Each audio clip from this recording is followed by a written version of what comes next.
E hoje é comemorado o Dia Nacional de Enfrentamento à Situação de Rua de Crianças e Adolescentes. Essa data foi escolhida por uma rede de organizações não governamentais em razão da chacina da Candelária no Rio de Janeiro, ocorrida em 1993. Hoje, centenas de pessoas se mobilizaram para mostrar a situação de meninos e meninas que vivem nas ruas do país. O objetivo é chamar a atenção das autoridades. Esse dia foi instituído por causa da chacina da Candelária, onde há 27 anos, 6 jovens maiores de idade e 2 com menos de 18 anos foram assassinados enquanto dormiam no entorno da Igreja da Candelária, no Rio de Janeiro. A organização Criança Não É de Rua, com sede em Fortaleza, luta pelos direitos das crianças e adolescentes também em 12 países da América Latina. Em Brasília, a ação é coordenada por um ex-morador de rua. Hoje nós estamos aqui no acampamento aqui com 140 crianças aqui, na nossa campanha Crianças Não É de Rua. Estamos aqui distribuindo aqui doces, brinquedos, roupas para essas crianças que se encontram aqui nesse acampamento, né? Atos públicos também foram organizados para reivindicar direitos, sensibilizar e mobilizar mais pessoas nesse enfrentamento. Esta campanha começou em 2005 e as organizações se mobilizam para que sejam formadas pesquisas com dados oficiais para conhecer de perto quem são esses jovens que vivem nas ruas. Só assim será possível traçar políticas públicas eficientes de atendimento. Nosso país não possui dados oficiais sobre essa população, então o país não sabe quantas crianças estão vivendo nas ruas hoje. Também não temos esses dados a nível de estados, a nível dos grandes municípios brasileiros. Então essa tem sido uma reivindicação histórica da nossa rede ao IBGE para que essa população seja incluída nos censos e passe a ganhar a visibilidade necessária. Uma pesquisa feita pelas ONGs de forma amostral levantou dados sobre o uso de drogas por crianças e adolescentes que vivem nas ruas e instituições de acolhimento. 53% dos jovens em situação de rua afirmaram que já usaram drogas. Já os que vivem em casas de acolhimento, a quantidade é maior, 74%. A grande maioria revelou que não consegue largar os vícios. A situação desses jovens pode se agravar ainda mais por conta da pandemia da Covid-19. Isso porque, além da doença que já representa um grande potencial de risco para essa população muito vulnerável, gera crise social e econômica, aumentando o desemprego e subemprego dos responsáveis pelas crianças e adolescentes. O coordenador da rede Criança Não É de Rua reclama que essas pessoas não conseguem auxílio do governo porque não atendem a critérios para ter direito ao benefício durante a pandemia. Não possuem as condições objetivas para obter esse auxílio, que é o acesso à internet, a tecnologia, ter em mãos um smartphone para baixar um aplicativo. Vejam que são coisas impensáveis para as pessoas que estão em situação de rua. E para repercutir esse assunto, eu converso agora com um advogado que é especialista em direitos da infância e da juventude, integrante do Conselho Estadual de Direitos Humanos, Ariel de Castro Alves. Olá, boa tarde para o senhor. Obrigada pela disponibilidade em conversar com a gente. Boa tarde a você, boa tarde aos telespectadores da TV Justiça. Agradeço o convite para tratar de um assunto tão sério e importante. Bom, eu vou pegar o gancho agora do finalzinho da reportagem que nós acompanhamos.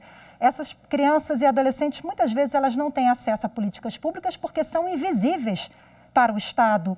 Não é isso, Ariel? E acaba também que elas têm inúmeros direitos e garantias violados. Quais os principais? O que você destaca?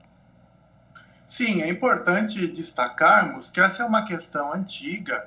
Vocês mesmos mencionaram que essa data ocorre em razão da própria chacina da Candelária em 93, no dia 23 de julho, que aquilo gerou uma fama mundial do Brasil como um país que não trata adequadamente as suas crianças e adolescentes e que tem milhares de meninos e meninas abandonados pelas ruas. Nós temos o próprio livro Capitães de Areia, do Jorge Amado, que é da década de 30, que já trata dos meninos e meninas de rua. O filme Pichote, do diretor Hector Babenco, já falecido, também tratava do assunto na década de 80. Então, não é um assunto novo. Em 2011, o Conanda divulgou uma pesquisa de que temos 24 mil crianças e adolescentes vivendo nas cidades brasileiras com mais de 300 mil habitantes, e essa foi a última pesquisa, o último levantamento feito no país sobre o assunto. Por isso que precisamos que o IBGE inclua no censo a população de rua e também a população de crianças e adolescentes. Aqui na capital paulista, o último censo trata de em torno de 700 crianças e adolescentes vivendo nas ruas. Os direitos violados, muitas vezes o direito à própria vida, principalmente a dignidade, o respeito, a saúde, a educação, a convivência familiar e comunitária, a assistência necessária. Então, o artigo 227 da Constituição de 88 e o próprio Estatuto da Criança e do Adolescente estão sendo violados mesmo após 30 anos de existência do ECA, conforme vocês mencionaram na reportagem. Agora, na pandemia, o desafio é maior para o Estado agir ou para, de alguma forma, essas ONGs atuarem nessa questão? Sim, nós já temos aí uma realidade que a própria pesquisa tratada na reportagem fala. Além do abandono, nós temos a realidade do uso, também da exploração dessas crianças e adolescentes pelo tráfico de drogas, além da questão da própria dependência de drogas, a mendicância, a exploração do trabalho infantil. Muitos vão para as ruas em razão da violência doméstica e certamente agora, diante da pandemia, da crise econômica e social, da crise humanitária, isso se torna uma preocupação muito maior. Por isso que temos que ter programas públicos, prioridade orçamentária para o atendimento adequado dessas crianças e adolescentes. Com as mortes, aí já temos atualmente mais de 80 mil mortes no país na pandemia. Quem morreram, quem deve, infelizmente ainda vai morrer, são pais, são mães, são avós de crianças e adolescentes. Essas crianças e adolescentes ficam, então, órfãos.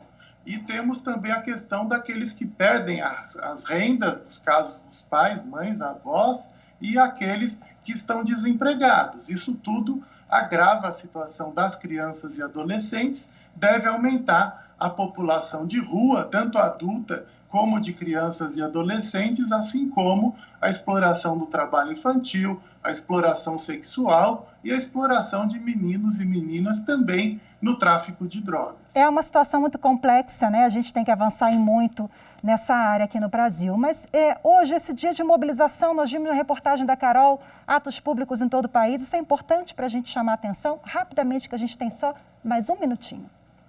Sim, é fundamental que a sociedade toda se mobilize. O próprio Estatuto da Criança e do Adolescente prevê que a família, o Estado e toda a sociedade devem proteger as crianças e adolescentes. Então, procurem as organizações não governamentais, os conselhos da criança e do adolescente nos municípios, para que toda a sociedade participe. E os poderes públicos precisam ter programas de abordagem a essas crianças e adolescentes com educadores sociais, consultórios de rua, residências terapêuticas, abrigos e casas de passagem para o atendimento adequado dessas crianças e adolescentes. Ok, muito obrigada. Conversei ao vivo com Ariel de Castro, que atua nessa questão e faz parte do Conselho Estadual de Defesa dos Direitos das Crianças e Adolescentes. Fala com a gente de São Paulo. Obrigada, Ariel. Boa tarde. Obrigado. Boa tarde.